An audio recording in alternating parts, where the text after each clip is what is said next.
Assalamualaikum warahmatullahi wabarakatuh.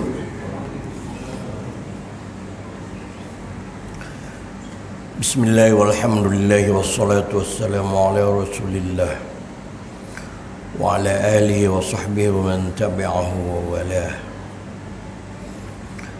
Amma ba'du fa inna asdaqal hadithu kitabullah فإن أصدق الحديث كتاب الله وخير الهدي هدي محمد صلى الله عليه وسلم وشر الأمور محدثاتها وكل محدثة بدعة وكل بدعة ضلالة أو كما قال عليه الصلاة والسلام.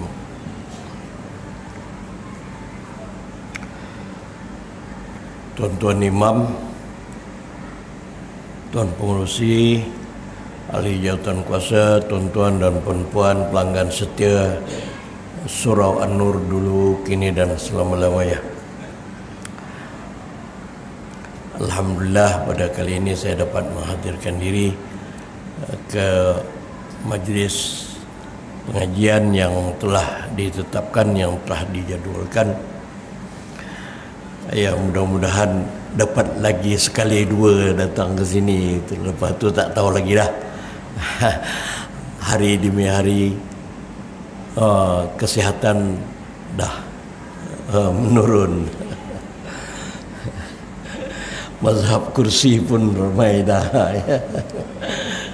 Tuan-tuan dan puan-puan, malam ini kita tak cerita lagi mengenai sifat 20, tapi kitab sifat 20 tu ada separuh lagi. InsyaAllah selepas ni kita sambung balik. Yang sudah tu kita cerita mengenai korban. Tuan Haji kata Ustaz cerita mengenai korban, tak apalah.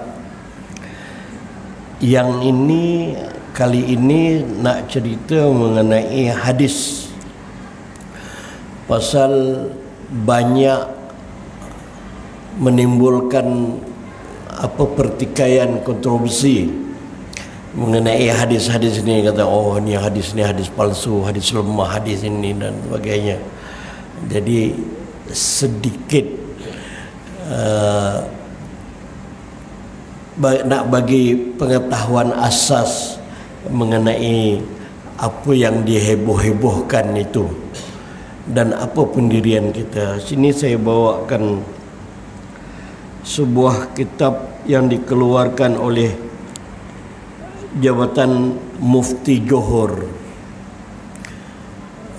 Dia ditulis oleh Ustaz Nur Hidayat Muhammad dari Indonesia. Beliau ini banyak menolong dan membantu Jabatan Mufti Johor, dan sekali-sekala ada keluar di dalam dialog-dialog ataupun perbahasan dalam YouTube, dialog bersama dengan siapakah itu mengenai hal-hal yang bersangkutan dengan akidah. Tapi sebelum itu nak sebut, takut lupa nanti, tuan-tuan, mengenai video yang diviralkan mengenai orang sembelih lembu yang dah mati tu. Tu memang ramailah orang bagi komen, termasuklah Tuan Qadi Kotesta, kalau tak salah, Syekh Ahmad, apa nama dia? Dia ada banyak menjelaskan mengenai semayang duduk di atas kursi, dan kali ini dia tidak melepaskan peluang untuk menjelaskan mengenai orang menyembelih lembu korban dah mati. Saya tak nak ulas lagi yang tu. Saya cuma nak tambah saja,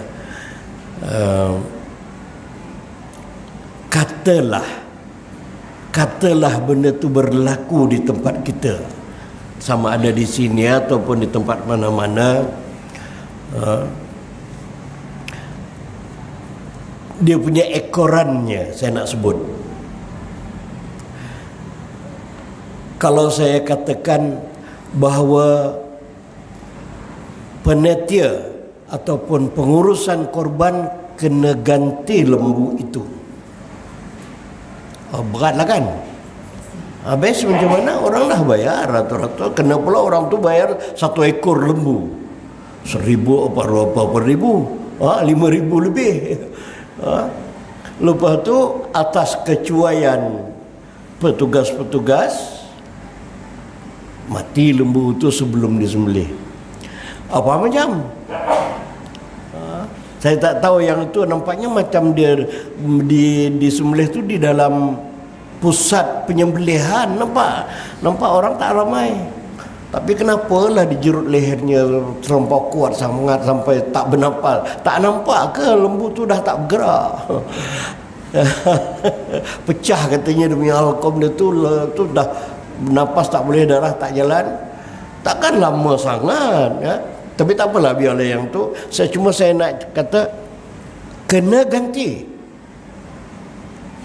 Kacau itulah maknanya pengurusi program nak kena ambil tahu, kena round, tak boleh duduk di tempat melapah atau tempat memotong-motong ni, kena round tengok apa yang tak kena, sebab tanggungjawab tu nanti ke atas bahagian pengurusan. Bayar. Sama juga dengan suatu masa dulu di kampung Jawa, lembu yang dah sembelih tu terlepas, kejar-kejar dengan motor, bawa senapang, tak dapat. Mana-mana dia pergi, lagi laju dia, lagi pula dia nampak ramai orang tu. Itu pun, tapi kebetulannya masa itu lembu yang lari itu lembu yang kerajaan bagi. Diam-diam ajalah katanya. Jadi tak ada siapa nak tuntut. Diam-diam ajalah. Masa itu belum ada keluar keliling lagi. Yang sekarang ni sudah ada keluar keliling bahawa lembu yang kerajaan bagi itu melalui wakil rakyat itu hendaklah dinamakan atas nama fakir miskin, apa ni namanya, asnaf, dinamakan asnaf. Dulu sebelum keluar keliling tu macam-macam, ada yang jual pun ada. Bukan jual apa, dia jual bahagian. Ni lembu ni 7 bahagian, jual kepada jawatan kuasa secara berapa-berapa je lah, tak adalah mahal macam yang lain. Tapi tak apalah, tujuan ni bagus.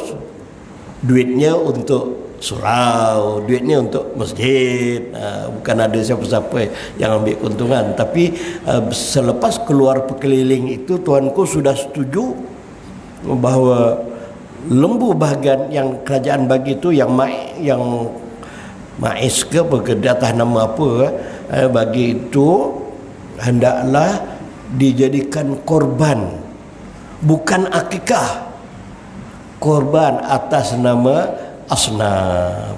Dulu kami pernah buat dijadikan akikah, sembelih petang 9 hari bulan tu, malam dikerjakan, dingesok, pagi esok sarapan. Tak apa, keliling tak keluar lagi. Kalau keliling dah keluar, tak boleh lah kita buat tu, salah lah.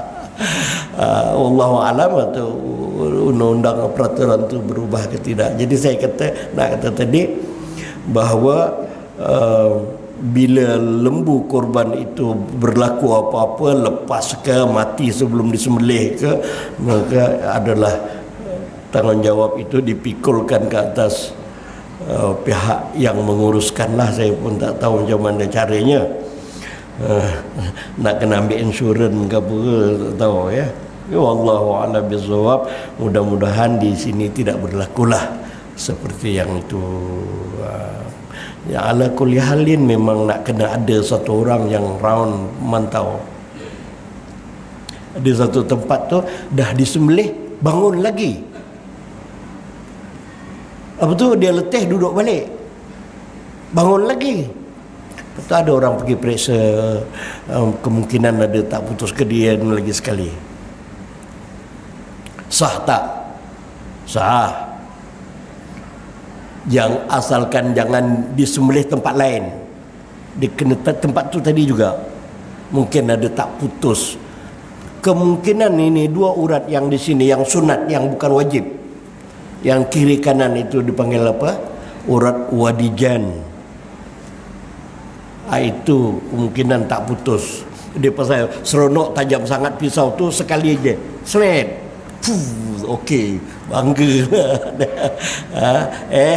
Ada lagi tahu, bukan takat seret betul-betul ya. Nak kena yang di kiri dan kanan itu ada urat yang kena putuskan, itu menyebabkan dia cepat mati. Kalau tidak dia bangun, lepas tu makan rumput lagi, ya nanya kita. Wallahu alam bisawab. Hari ini nak bercerita mengenai hadis yang kadang-kadang dipertikaikan. Dikatakan hadis ini bohong ataupun palsu. Biasa dengar orang menyebut mengenai utlubul ilma walau bisin. Apa tahu maknanya tuan-tuan? Tuntutlah ilmu walaupun di negeri Cina. Wah, hebohlah kalaulah hadis tu naik di atas mimbar dalam khutbah, sakit jais. Kena komplain, kena kutuk, atau hadis palsu naik ke atas mimbar. Itu dikaji. Yang mengatakan benda ni satu orang aja yang kata palsu, yang lain pun ikut kata palsu. Tak boleh lah macam tu. Abdul Razak Muttalib berkata hadis tersebut dimasukkan dalam senarai hadis palsu oleh Al-Hafiz Ibnu Arraq dalam Tanzih Syariat, Ali Maula Al-Qari dalam Al-Mawdu' Al-Kabir dan sebagainya lah ya. Dikatakan pula bahawa mereka semuanya menukilkan perkataan Ibnu Taimiyah. Rupanya ini orang-orang yang terpengaruh dengan pandangan Ibnu Taimiyah. Jadi ditulis himpunan hadis-hadis palsu. Hebohlah kata. Bantahan pernyataan bahawa kesemua mengutip dari ilmu Ibnu Taimiyah adalah sungguh tidak benar sama sekali. Sila semak kitab Kashful Khafa karya Al-Hafiz Al-Ajluni, Tanzih Asy-Syariat karya Al-Hafiz Ibnu Arraq, Al-Kinani dan lain-lain.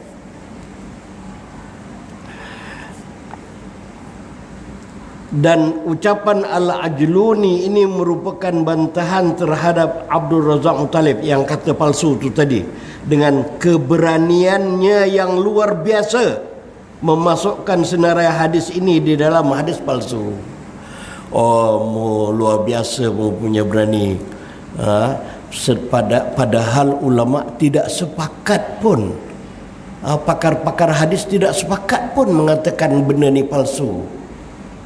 Jadi tak bolehlah kalau masih ada lagi khilaf, tak bolehlah kata palsu tak bolehlah jadi bergegar, heboh.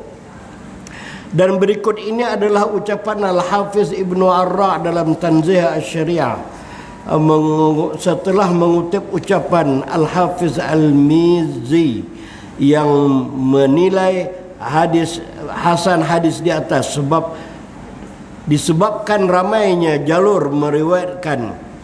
Jadi hadis ini ramai dia punya periwayatnya dalam jalur-jalur yang lain, bukan satu jalur saja. Yang kamu nampak tu satu jalur, kamu kata itu palsu.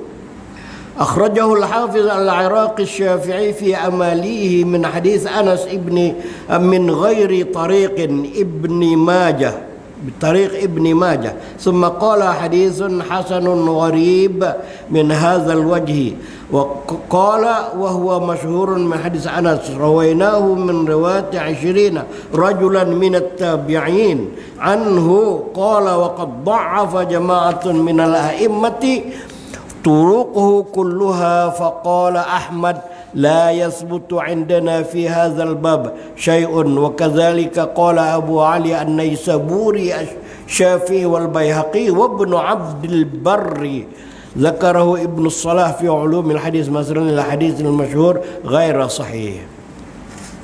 Ada apa dia kata? Apa pakar yang apa ni buatkan dia punya kenyataannya, dan dikeluarkan oleh Al-Hafiz Al-Iraqi Asy-Syafi'i dalam kitab Amalinya dari hadis Anas yang dari selain jalur Ibnu Majah. Kemudian beliau berkata hadis hasan yang gharib dari jalur ini. Hasan ini hadis ni yang nomor satu sekali sahih, yang kedua kuat sikit, bawah sikit daripada hadis sahih, hadis hasan. Kalau dah pakar kata, ini hadis hasan ni. Apa beza hadis sahih dengan hadis hasan? Ingat tak? Hadis sahih itu perawi-perawinya semuanya bagus-bagus, siqah-siqah belaka, dan bersifat adil. Ingat kuat ingatannya. Hadis hasan ini turun sikit.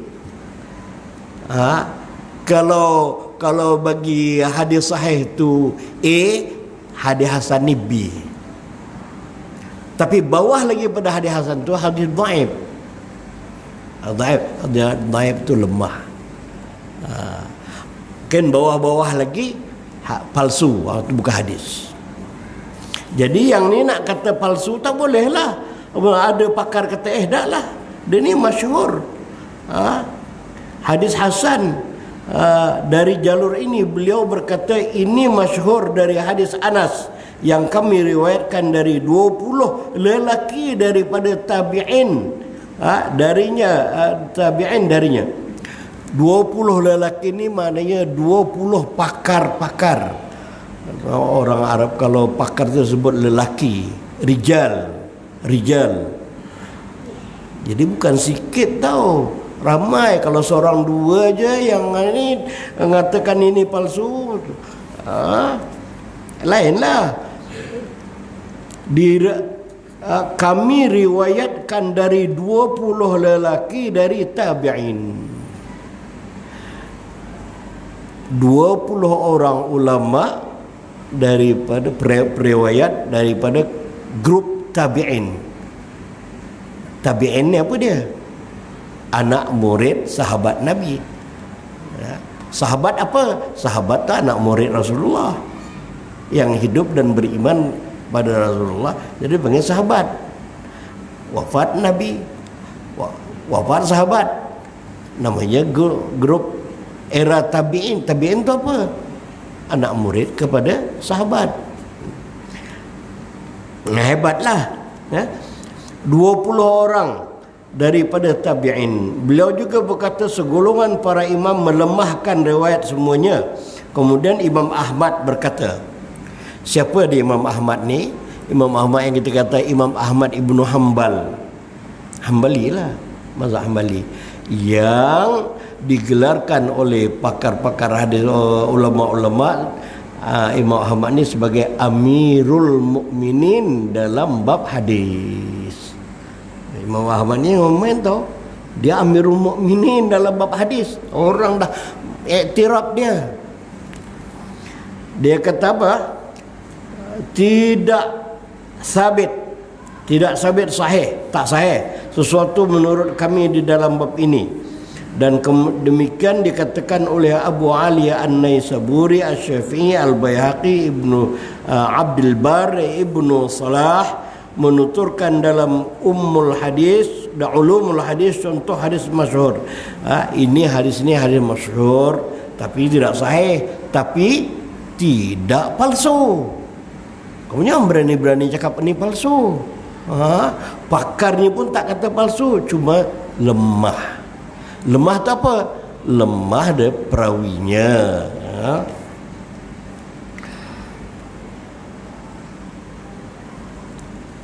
Maka dengan ini masalah status hadis ini sebenarnya masih diperselisihkan oleh para ulama. Jadi masih khilaf lagi. Ada yang kata tak, ada yang kata palsu, ada yang kata tak adalah, ini bukan palsu, ini tak palsu. Jadi kalau begitu, orang yang tidak pakar tak payahlah nak kata hadis ini palsu. Sedangkan maksud dari hadis tersebut ialah carilah ilmu meskipun harus pergi ke daerah yang teramat jauh. Walaupun disebut itu, tuntutlah ilmu walaupun sampai ke negeri China, maksudnya tuntutlah ilmu walaupun terpaksa pergi jauh, pergi ke US ke, pergi ke UK ke, pergi ke China ke, pergi ke Moskow ke, untuk menuntut ilmu. Maknanya ilmu itu sangat hebat. Ilmu sangat tinggi nilainya, sampai sejauh-jauhnya pun kamu pergilah. Disebut negeri China itu adalah sekadar perumpamaannya saja, umpamanya saja, walaupun sampai ke negeri China. Jadi kalau begitu, kalau ada dengar orang kata palsu, jangan berani-berani. Bukan semua ulama hadis yang mengatakan ini palsu. Yang kedua, pernah kita dengar dikatakan Nabi SAW menyebut ana madinatul ilmi wa aliyu babuha. Aku ini bandar ilmu ataupun gedung ilmu, sedangkan Ali itu pintunya.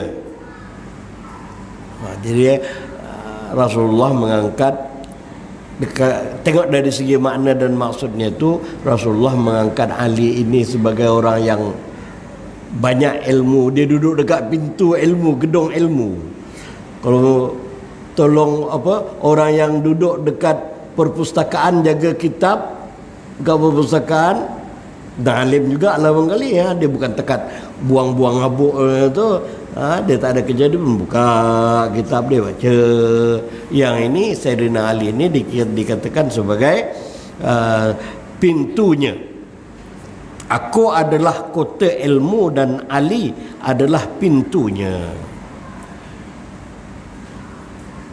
Abdul Razak Muttalib berkata bahawa darjat hadis ini palsu dengan menakal ucapan Ibn Taimiyah. Semua benda-benda macam ni ambil di mana? Ibn Taimiyah. Ya Allah.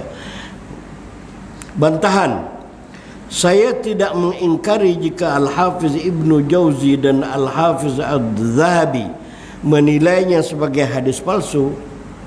Imam Abu Hatim dan Imam Yahya bin Sa'ad mengatakan tidak ada asalnya. Bila sebut tidak, kalau kata hadis ni tak ada asalnya, itu maksudnya tidak ada dia punya perawinya atau tidak ada sanadnya. Oh, hadis ni tak ada asalnya, tak ada sanadnya, jadi kemungkinan hadis ini palsu. Bantahan,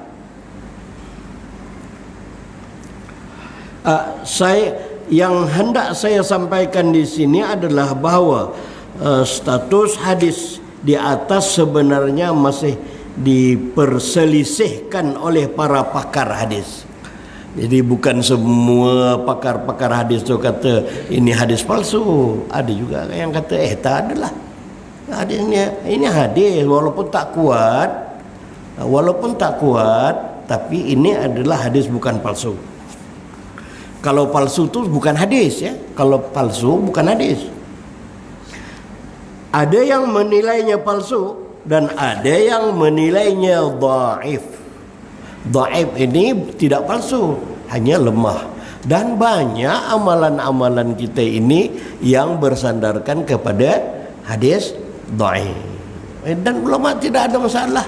Imam Ahmad kata, dari pakai pikiran kamu, baik aku pakai hadis dhaif. Daripada pakai pikiran manusia, baik aku pakai hadis dhaif. Kalau hadis dhaif tak adalah juga sangkut-sangkutnya. Kalau yang pikiran kamu adalah pikiran aja. Kalau itu kuat jugalah hadis dhaif. Dan hadis dhaif ini tidak boleh dijadikan hujah untuk menetapkan hukum, tapi boleh dijadikan sandaran untuk memberi motivasi, sebagai targhib, menggalakkan amalan. Kalau nak menggalakkan amalan boleh pakai hadis dhaif.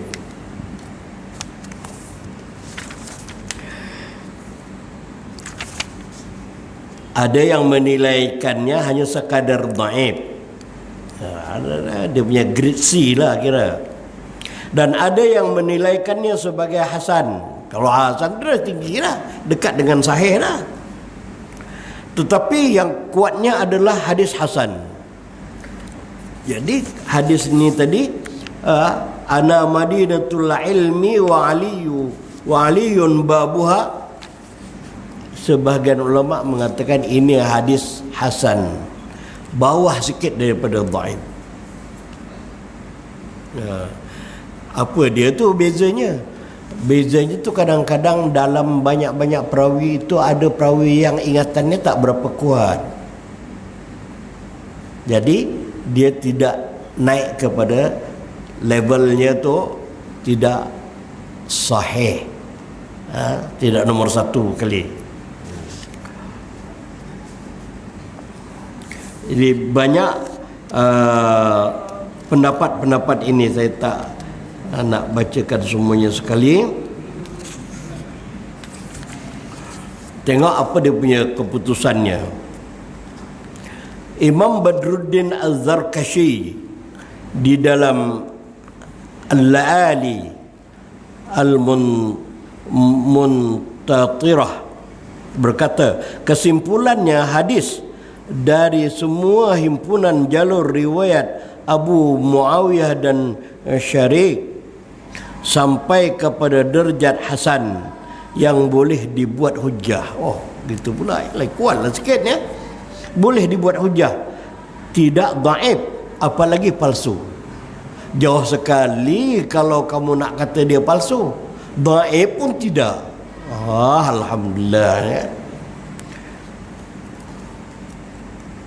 Memanglah Ali itu kan menantu Rasulullah, sepupu Rasulullah, hidup boleh dikatakan hidup berdamping dengan Rasulullah. Jadi banyaklah ilmu-ilmu yang dia dapat yang keluar daripada Rasulullah. Lalu Rasulullah kata, ini pintunya, Ali ini pintunya, aku gedungnya. Alhamdulillah. Al-Hafiz Ibn Arraq dalam Tanzih, selepas menakal ucapan Al-Hafiz Ibnu Hajar yang menilai hadis ini hasan, berkata bahawa pendapat Al-Hafiz Ibnu Hajar, Al-Hafiz ini bukan hafiz menghafal Quran tu dah. Al-Hafiz ini orang yang menghafal tak berapa puluh ribu hadis juga. Ini panggil Al-Hafiz. Adalah pendapat mu'tamad ya.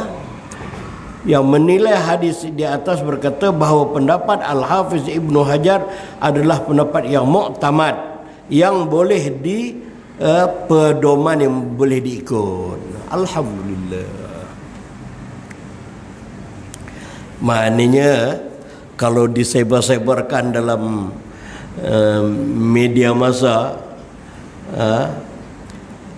itu nampak huduh sangat. Kalau menyebarkan hadis palsu tu, tak apalah. Kalau palsu memanglah huduh. Memang kalau dah tahu dan yakin, ittifaq, bersepakat semua ulama-ulama hadis mengatakan ini palsu, tak boleh lah. Nabi kata, siapa yang berdusta kepada aku, berdusta terhadap aku, dia kena cari tempat di dalam neraka. Falyatabawwa maq'adahu minan nar. Tempat-tempat dalam neraka kalau menyebarkan hadis palsu. Kalau betul palsu, tapi kalau ulama masih ikhtilaf lagi, ada yang kata hasan, naik sikit, ada yang kata hasan, ada yang kata hanya setakat dhaif, tak boleh. Tak boleh dikatakan palsu.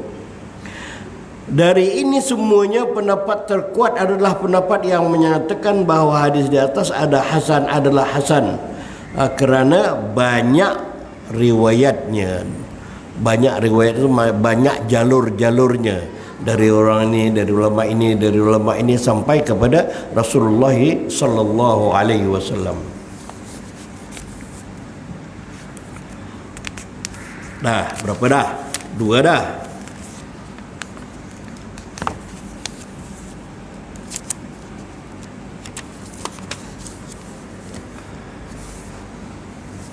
Kemudian ada lagi hadis ini disebar-sebarkan mengatakan hadis ini palsu. Ya. Apa dia hadisnya? Man lam tanhahu salatuhu 'anil fahsya'i wal munkar lam yazdad minallahi illa bu'dan. Sesiapa yang salatnya tidak dapat menegah dia dari buat benda perkara yang tak elok dan mungkar, maka perbuatannya itu tidak menambah apa-apa kepada Allah, melainkan semakin jauh. Mu salat tapi mu perangai kamu tak baik, sebenarnya salat kamu itu tidak ada apa-apa lebihnya, melainkan makin jauh dengan Allah Subhanahu wa taala. Wal ayazubillah. Makin jauh salat tapi jahat. Lo'lak, gedebe. Di mananya dia bukan makin dekat, salat makin dekat kepada Allah, ni makin jauh. Allahu akbar, wal ayazubillah.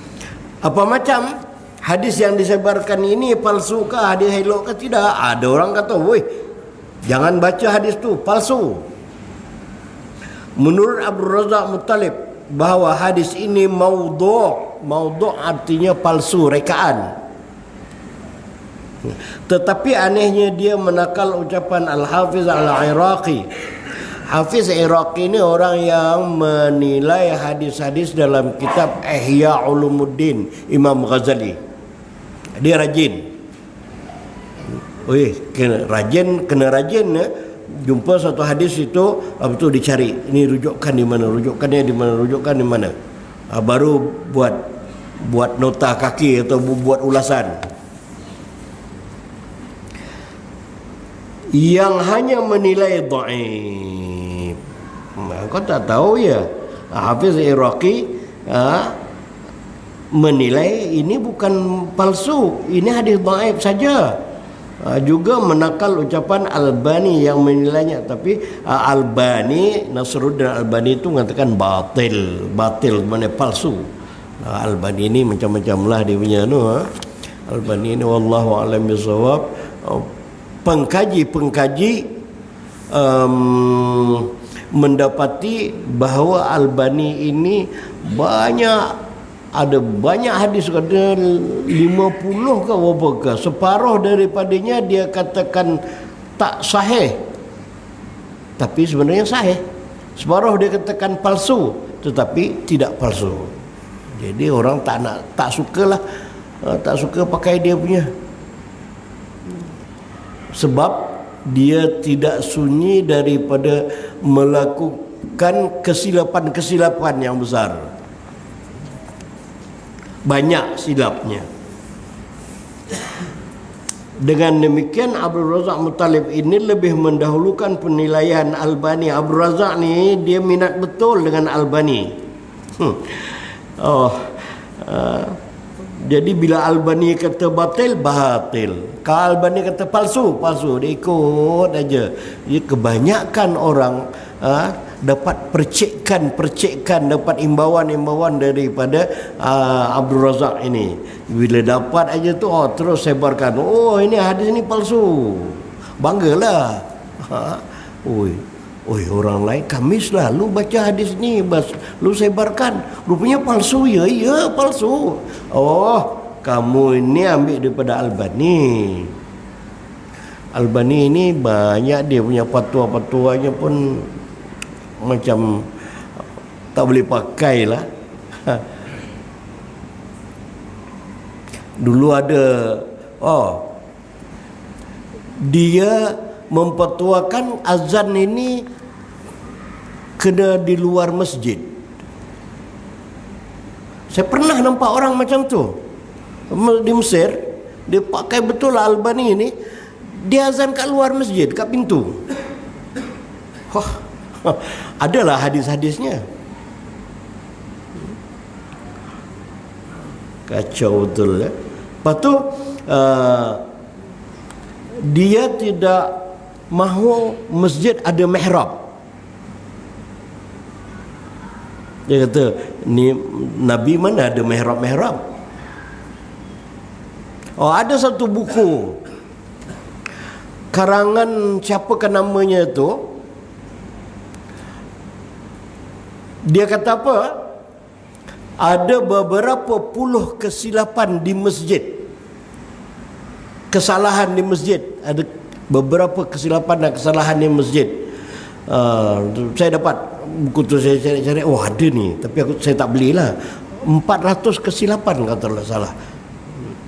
Jadi kita kata silap, dia kata bid'ah. Termasuklah mimbar kalau tinggi.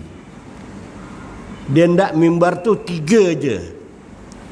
3 tingkat. Ni dah lebih. Ini 3 ni. Betul-betul mematuhi pendapat Albani. Memang ada masjid-masjid, saya nampak ada masjid di Indonesia, dia punya tingkatnya tu 3 je, dan tak ada tepi-tepinya ni. Dia tidak nak, dia kata bid'ah ni, kerawang-kerawang dan hiasan-hiasan, dan ada bendera-bendera macam yang dekat masjid negeri tu. Itu bid'ah. Dan dia masjid dia nak lurus begitu saja, tidak ada mihrab. Wallahu alam. Jadi kadang-kadang orang seronok menyebarkan pandangan-pandangan yang agak luar biasa ni. Best lah, hebatlah dia tu. Rupanya ambil daripada mana? Ambil daripada Albani. Dan kitab yang saya kata tadi itu, ada masjid yang menjadikan kitab yang dibaca di masjid. Tak nak cakap masjid mana. Kitab tu tadi, kitab yang menyalah-nyalahkan itu tadi, dibaca di masjid. Jadi panaslah. Ini salah, ini salah, ini salah. Dia kata mihrab, mimbar. Saya pun cari dalam Google, Masjidil Haram ada mimbar tak? Tuan-tuan, saya ingat tuan-tuan, Masjidil Haram ada mimbar tak? Masjidil Haram pun ada mimbar, dan berkerawang-kerawang macam ni. Kata bid'ah macam mana? Tempat tokeh dia tu pun ada mimbar. Siapa pula nak kata ni? Dia kalau hari Jumaat, dia pagi dia sorong mimbarnya tu. Nampak tu, cantiknya mimbar dia. Cuma tak becat aja lah, kerawang. Nak azan lah, silakan.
Allahu Akbar.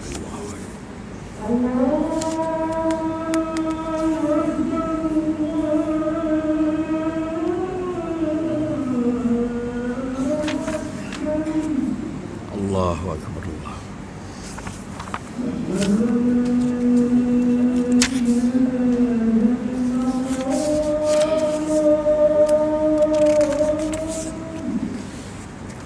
Asyhadu an la ilaha illallah.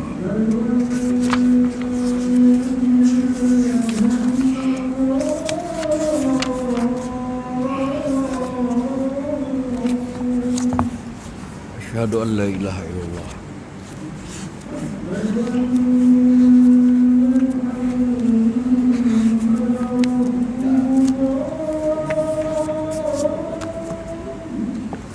Asyhadu anna Muhammadan Rasulullah.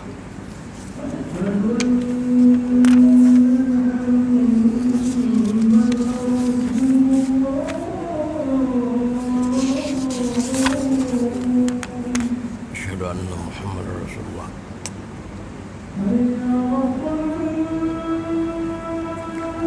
La haula wa la quwwata illa billahil azim. La haula wa la quwwata illa billahil azim.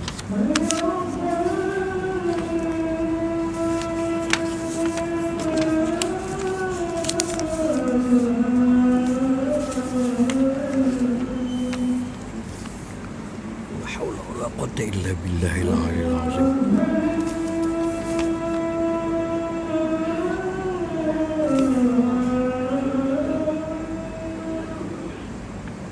حول ولا قوة إلا بالله العلي العظيم.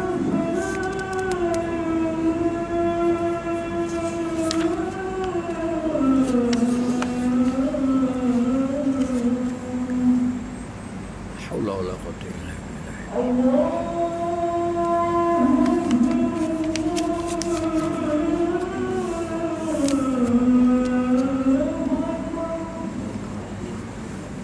الله أكبر الله أكبر.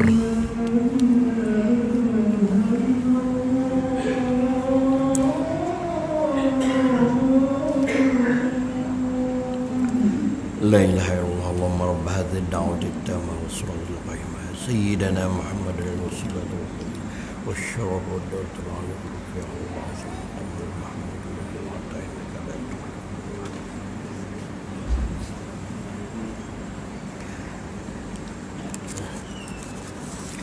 kita sambung sikit lagi tuan-tuan ya, boleh ya. Mengenai tadi Albani, pengikut Albani, dia kata jangan ada mihrab. Rupanya di Masjidil Haram pun ada mihrab juga. Mihrab yang disorong-sorong tadi lah. Mimbarnya pun disorong juga, mihrabnya pun disorong juga. Kalau dia salat tarawih ke, dia bukan di bawah, dia imamnya di atas. Mungkin tingkat 1 ke apa. Masjid negeri pun ada buat macam tu, belengkong itu, taruh tempat imam sembahyang untuk mengawal keselamatan. Tidaklah hanya katakan mihrab itu bid'ah dalam buku tu kata mihrab bid'ah. Apalagi kalau dibuat cantik-cantik. Tapi memang ada, saya tengok di Indonesia memang ada mihrabnya tu betul-betul sangat ringkas. Tak ada apa-apa, tingkatnya 3 aja. Lepas tu tak ada apa-apa, dilapik-lapik gitu aja. Ya. Baik, ada satu lagi yang tadi kita menyebut hadis yang mengatakan sesiapa yang semayangnya itu tidak menegah dia daripada melakukan kemungkaran, maka dia semayang itu tidak menyebabkan dia makin dekat kepada Allah, bahkan makin jauh. Okey, khalas yang tu. Last sekali hadis yang dikatakan hadis mengenai, di sini ada juga orang buat, saya nampak.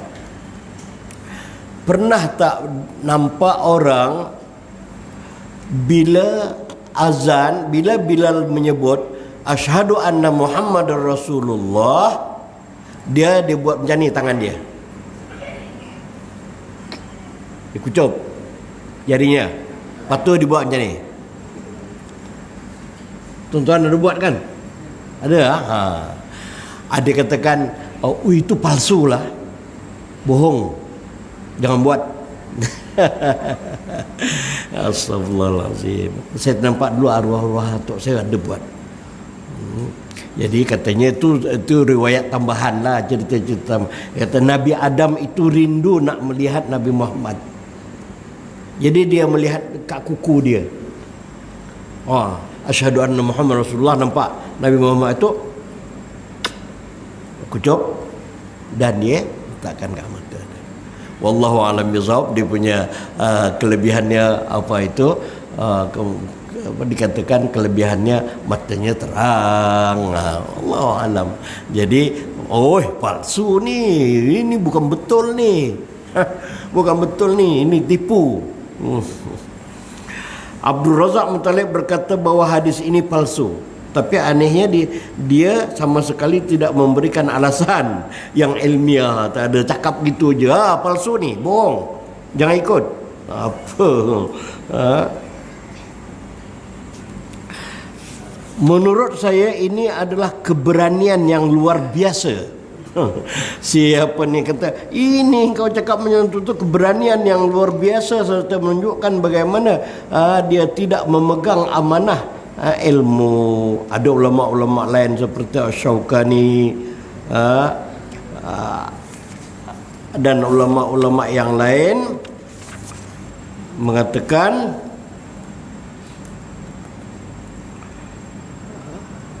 hadis itu bukan hadis palsu, cuma hadis itu sebagai dhaif, ya.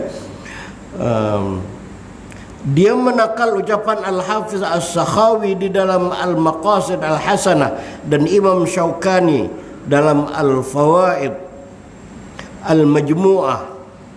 Tetapi kedua-duanya sama sekali tidak menyatakan palsu.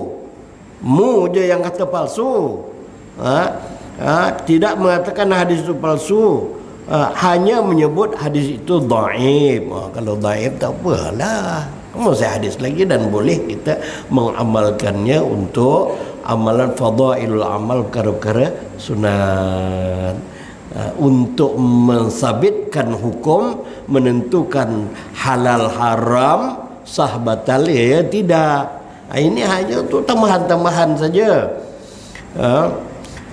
Kerana rantaian sanadnya terputus, ada di dalamnya sanad terdapat perawi yang majhul ni, yang tak dikenal.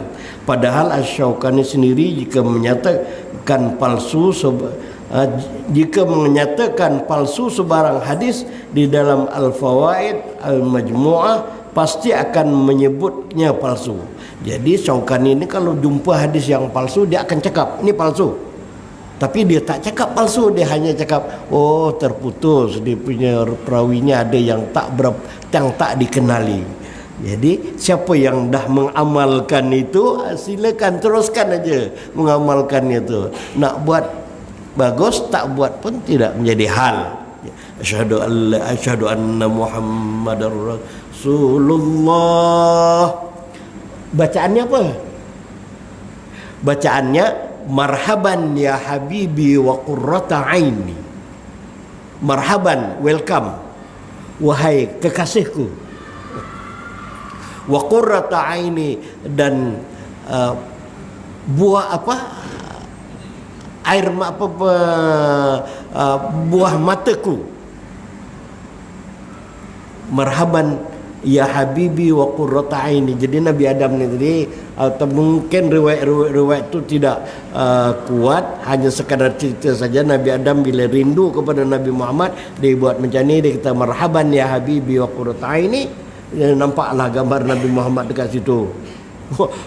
Wih, macam hebat ya orang dulu. Yalah, itu mukjizat lah kalau betul. Lalu dikucupnya. dan disapukan ke mata. Penyejuk mataku. Nabi Muhammad ini penyejuk mataku.